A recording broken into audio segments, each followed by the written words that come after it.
안녕하십니까, 김한입니다. 이번 시간에는 서울교육대학교 기출문제에 대해서 살펴보겠습니다. 지금 하는 강의는 짧은 강의인 만큼 출제 의도가 무엇이고 어떤 방향성을 가지고 답변하는지 이 부분에 대해서만 살펴보겠습니다. 자, 서울교육대학교 기출문제에 보면은 그림이 하나 나와 있죠. 이 자료에서 보면은요, 자, 지금 그림을 보면 나무 앞에 새, 원숭이, 펭귄, 코끼리, 물고기, 물개, 강아지 이렇게 7종류의 동물들이 있습니다. 자, 그리고 그 앞에서 사람이 이야기를 하죠.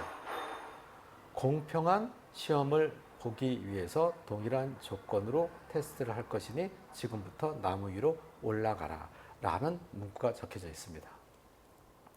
자, 그러면 제시문에서 두 번째 거를 보면요, 사회적 다윈주의에 대한 얘기가 나오고요. 이 다윈의 진화론을 적용해서 사회의 모습과 변화를 해석한 이론이죠. 다시 말하면 사회적 다윈주의는 열등한 자는 도태되고 생존 조건에 적합한 자판이 살아남게 되어서 그러니까 새로운 형태의 문명화된 형태로 진화한다는 이야기인데 과연 이것이 옳으냐라는 부분에 대한 비판도 있을 수 있겠죠. 자연 도태설에 대한 이야기라고 볼 수 있겠습니다. 자, 그러면 질문 1에서는 A의 그림을 설명하고 그 그림으로부터 추론할 수 있는 문제점을 제시하시오. 여러분들이 그림을 보는 순간 어떤 것이 문제점이 있다는 것을 아마 유추했을 것입니다. 자, 두 번째는 질문 1에서 언급한 문제점을 바탕으로 B에서 제시한 사회적 다윈주의를 비판하시오 라는 부분이죠.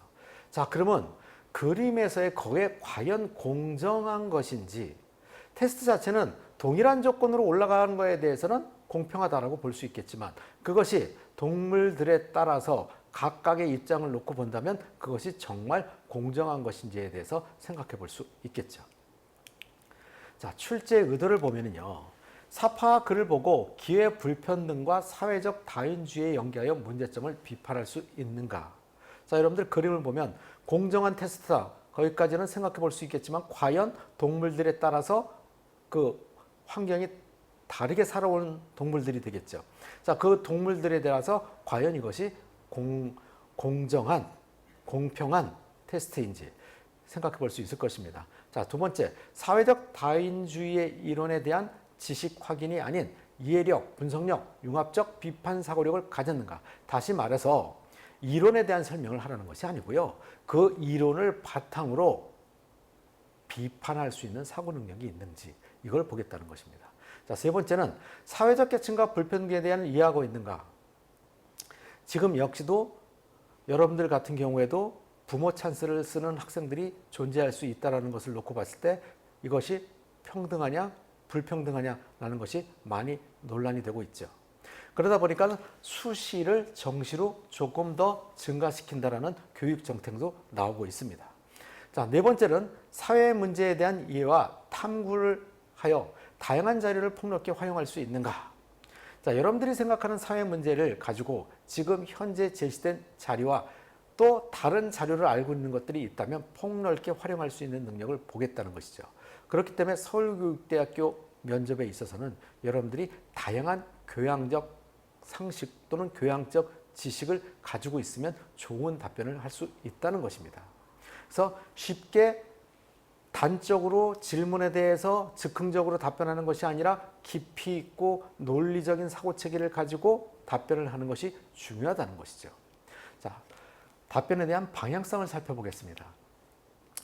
자, 이 질문에 대해서 질문 1번에 대해서 획기적인 잣대를 획일화된 것이죠. 획기적인 게 아니라 죄송합니다. 획일적인 잣대를 평가하는 불평등한 경쟁이 마치 공평한 것처럼 보이는 현상. 자, 그림만 보고 또 거기 사람이 이야기한 것만 놓고 봤을 때는 공정한 테스트네 라고 보일 수 있겠지만 숨어있는 뜻은 그렇지 않다는 것이죠. 그 다음에 질문 2는 이미지와 텍스트를 연계해서 사회적 계급이나 불평등의 문제를 이해하고 사회이론의 문제점을 추론하여 비판적인 사고를 한다. 역시 아까 이야기했던 것처럼 사회적 현상이나 사회적 다윈주의의 문제점이 무엇인지 현재 사회와 연계를 해봤을 때 어떤 것이 맞지 않은 것인지를 비판할 수 있어야 된다는 것이죠. 그쪽 방향으로 답변하면 좋은 답변이 될 것입니다. 자, 세 번째는 사회적 소수자의 다양한 요인에 의한 규정되어 그대로 인해 발생되는 차별에 대한 대응 방법을 생각해봐라. 우리 사회에는 사회적 소수자들이 각 층에 여러 층의 소수자들이 존재하고 있습니다. 자, 이거에 대해서 어떻게 차별하지 않고 해결할 수 있는지 이 방향성에 대해서도 제시할 수 있다는 것이죠. 네 번째, 사회문화 현상에 대한 다양한 자료, 학문 관점을 폭넓게 활용하여 다각적으로 생각해 본다라는 이야기인데요. 예를 들면 아까 서두에서도 제가 말씀드렸지만 서울교육대학교 면접을 준비하는 학생들은 교육적 지식 또는 교양적 상식 여러 가지들을 갖추고 있다면 답변의 폭이 넓어진다는 것입니다. 자, 그렇기 때문에 여러분들이 상식적인 것 또는 지식적인 것을 어느 정도 공부를 하고 사회적인 현상도 여러분들이 꼭 알아둬야 된다는 것입니다. 사회적인 현상이라고 한다면 사회 이슈, 시사 이슈를 얘기하는 것이잖아요. 시대성, 방향, 다시 말해서 지금 이 시대는 어떤 시대성 이슈를 가지고 있는지를 생각하고 그것을 교양적 상식과 지식을 토대로 해서 이야기할 수 있다면 이것이 논리적인 답변이 될 것입니다.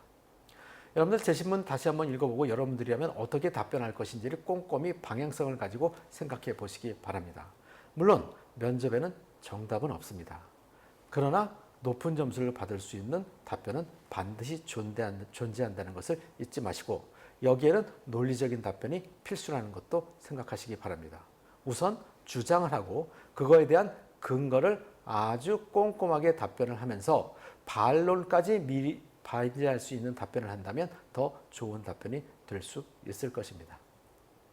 논리적인 답변하는 방법에 대해서는 면접에 합격하는 방법이라고 해서 촬영해 놓은 부분이 있으니 이 부분에 대해서 여러분들이 한번 찾아서 영상을 보신다면 많은 도움이 될 것입니다.